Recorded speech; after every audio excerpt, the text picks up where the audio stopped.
Coucou tout le monde, bienvenue! Je vous invite aujourd'hui à faire une carte d'anniversaire. Pour ça, je vais travailler avec un papier que vous m'avez déjà vu utiliser il y a quelques vidéos de ça. J'avais choisi de faire une carte dans des tons de noir, blanc et gris. Je vais utiliser donc ce papier qui est un papier 250 grammes de la marque Clairefontaine. C'est le papier Paint-On qui permet d'utiliser pas mal de techniques différentes. Et moi aujourd'hui, je reprends mes crayons de couleur polychromos tout simplement parce que j'adore les polychromos sur ce papier. Alors vous allez voir, la carte d'aujourd'hui est très simple. Je commence par découper ce die de fond dans le papier Paint-On. Je vais passer ce die et ce papier dans ma Gemini. Et j'en profite pour vous dire qu'en ce moment, au moment où je publie la vidéo, la Gemini Junior est en promotion chez Tout en Colle. Je vous mets un lien en barre d'infos, donc n'hésitez pas à aller voir si vous voulez vous offrir cette machine, c'est le moment d'en profiter. Je finis d'enlever les petits morceaux qui sont restés. Alors ils ne sont pas coincés du tout, j'aurais peut-être même qu'en tapotant la feuille tout aurait pu tomber, mais je le fais avec mon petit pic, mon perce-papier. Je prends ensuite le tampon que je vais tamponner avec mon encre hybride sur le papier Paint-On toujours. C'est un papier qui prend aussi très très bien l'encre, il n'y a pas de souci, l'encre ne file pas, vous allez avoir une jolie définition, il est vraiment très bien ce papier, on n'a pas de surprise. Et je commence ma mise en couleur, alors ultra facile, hein, je pose l'aplat le plus clair.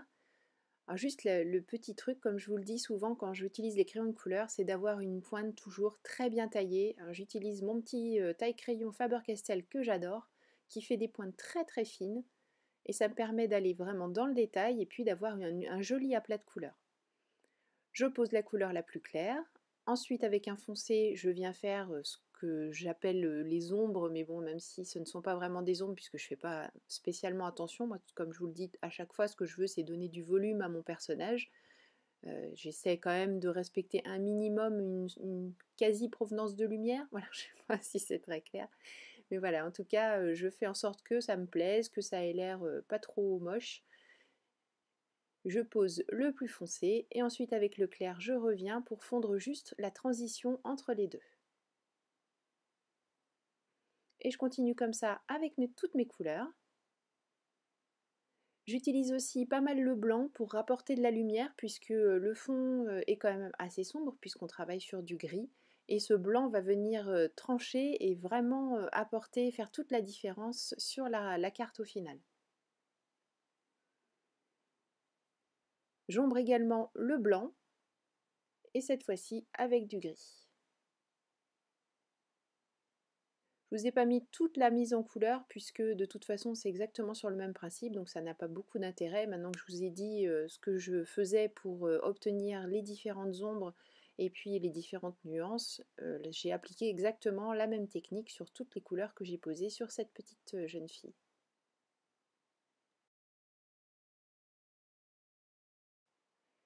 Pour réaliser la base de carte, j'utilise à nouveau le Paint-On. J'ai pris une feuille entière, je regarde à peu près la place dont je vais avoir besoin pour coller la découpe Lone Fawn. Je fais une marque, j'utilise mon massicot pour faire la marque du pli. Et bien sûr en pliant, mais je l'avais vu déjà avant, je m'aperçois que je n'ai pas suffisamment pour faire toute une carte. Alors je me dis, je vais rajouter un morceau de papier en faisant une découpe, ça pourrait être sympa. Et finalement, je me suis dit que comme ce papier est quand même assez lourd et que quand je vais envoyer ma carte, la poste va être contente, eh bien j'allais juste recouper le bord puisque j'ai de la colle qui est restée, la colle du bloc qui est restée en place. Je vais la laisser telle quelle, cette carte. Je vais couper le bord avec une perfo de bordure. Et je colle tout simplement les deux bords pour transformer en pochette. Donc comme ça, je peux glisser la carte avec mon petit mot, on peut glisser un chèque, on peut glisser des sous, on peut glisser ce qu'on veut. Ça sert de petite pochette cadeau, carte améliorée. Je m'apprêtais à coller directement cette découpe sur le papier gris et puis je me suis dit que non, ça manquait un petit peu de quelque chose et que finalement j'allais coller au dos un papier blanc. Au début je me suis dit je vais le faire de la même taille que mon papier gris et puis j'en ai pris un plus grand pour laisser pour mater en fait cette découpe grise et laisser un tout petit liseré tout autour pour bien faire ressortir ma découpe.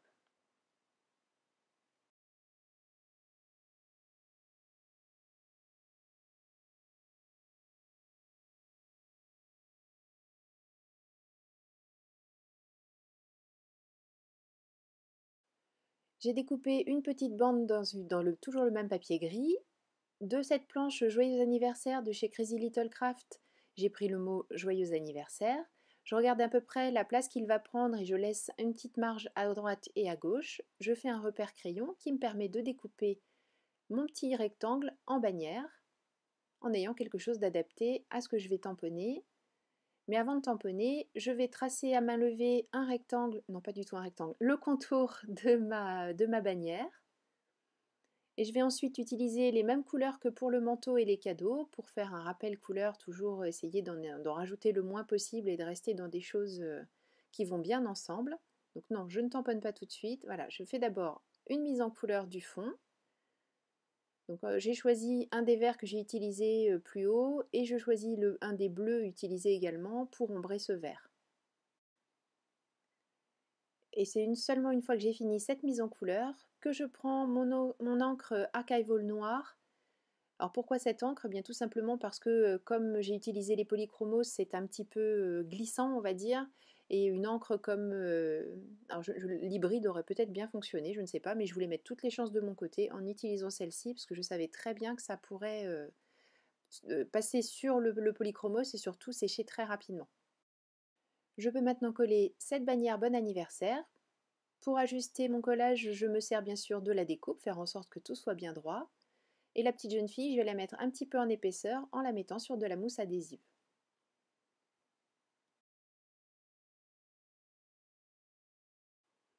Et pour vraiment terminer cette carte, je rajoute quelques sequins que j'ai choisis dans les mêmes coloris que ceux utilisés pour la mise en couleur.